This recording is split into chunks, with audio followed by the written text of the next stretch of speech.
Kembali bersama kami, pemirsa, masih dalam Kalti Menyapa dan masih dengan pembahasan yang cukup menarik ya seputar pembangunan IKN. Ada Ibu Erna tadi yang sudah sedikit membahas terkait dengan peluang dan peran dari IWAPI dalam mendukung pembangunan ibu kota negara yang saat ini memang masih berlangsung. Kemudian Bapak Amrullah juga tadi sudah sedikit menyampaikan ya Pak ya mengenai ketersediaan dan kesiapan juga dalam menghadapi pembangunan ibu kota negara. Mungkin kita lanjutkan ke Bapak Amrullah nih. Ada nggak sih Pak rencana pengembangan untuk kesiapan pembangunan ibu kota negara ini Pak? Ya, terima kasih Mbak Ulfa.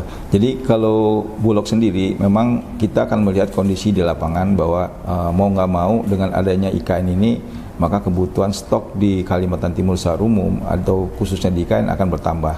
Maka kita sudah melakukan upaya, salah satu upaya yang kita sudah koordinasikan dengan pihak otorita adalah yaitu terkait dengan pembangunan tambahan gudang.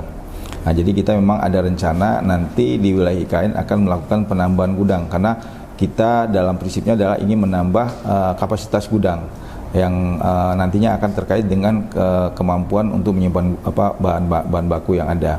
Kemudian kita juga walaupun Kaltim ini boleh katakan daerah defisit, kita juga melakukan kerjasama dengan petani-petani lokal. Nah, untuk Kalimantan Timur sendiri kita ini disupport sebetulnya ada dua wilayah yang lumayan menghasilkan tanaman padi, khususnya itu di daerah Kabupaten PPU dan juga di daerah Kabupaten Kukar. Kemungkinan mulai bulan April ini mereka akan mulai memasok beras mereka ke gudang-gudang Bulog, khususnya yang ada di daerah PPU. Oke, mungkin kita ke Bu Erna lagi Bu dari IWAPI ini. Upaya apa sih Bu ke depan terkait dengan pembangunan IKN yang dilakukan supaya UMKM lebih hidup lagi? Ada nggak sih upaya yang dilakukan? Kalau upaya-upaya kali kita udah jalanin ya Mbak ya. Kemarin seperti sosialisasi, pembinaan juga udah kita jalan. Kalau sekarang kali saya mulai mengelis kali ya.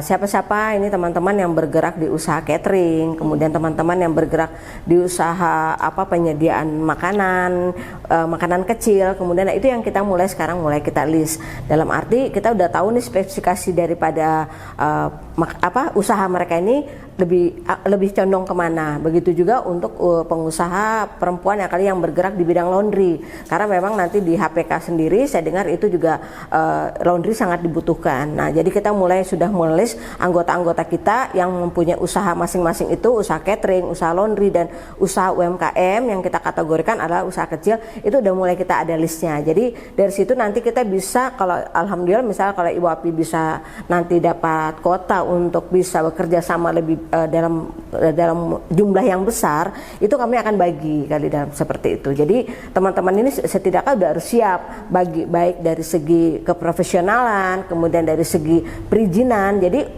saya juga tidak mau sembarangan. Jadi semua usaha-usaha itu harus ada izinnya. Jadi saya juga menginginkan teman-teman lebih lebih dari segi hukum, dari segi dan lain-lainnya juga aman kan untuk berusaha kali seperti itu. Artinya biarpun laundry pun nanti akan dibuatkan izin ya. Izin ya kali. Secara nanti terlaksana IKN-nya ada, kemudian usahanya ini berjalan, betul. Jadi tetap berjalan dengan profesional. Betul. Gitu ya, Ibu ya. Kita juga nanti akan cek ke lokasi usaha-usaha mereka seperti catering, kita akan lihat dapurnya memenuhi SOP atau enggak. Begitu juga untuk usaha laundry kita juga akan lihat SOP-nya udah masuk atau belum, berapa batas kemampuan mereka juga kita harus tahu kali seperti itu. Oke, baik.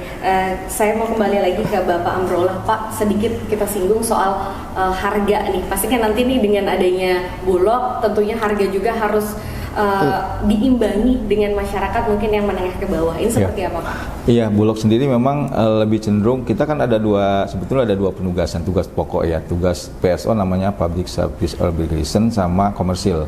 Nah, untuk yang PSO sendiri kita memang fokus kepada penyediaan pangan yang terjangkau harganya. Bukan berarti nanti kualitasnya menurun, tapi kualitas tetap bagus. Nah, kita sebetulnya dari bulan Januari sampai nanti Desember itu ada program namanya SPHP, stabilisasi pasokan dan harga pangan. Nah, ini salah satu yang kita gelontorkan ke masyarakat adalah penjualan beras. Beras ini dengan kualitas yang bagus, dengan harga yang relatif lebih murah. Sekarang ini kita jual ke masyarakat dengan harga 8.600 per kilogram. Ini jauh di bawah harga standar sekarang, karena sekarang ini beras medium itu di kisarnya kurang lebih 12 ribuan. Jadi ini sangat membantu masyarakat terkait dengan ketersediaan atau kerjangkauan. Dan ini juga kita kerjasama dengan beberapa Pemda, baik di Pemkot maupun di Pemda-Pemda lain untuk melakukan semacam pasar murah atau bazar.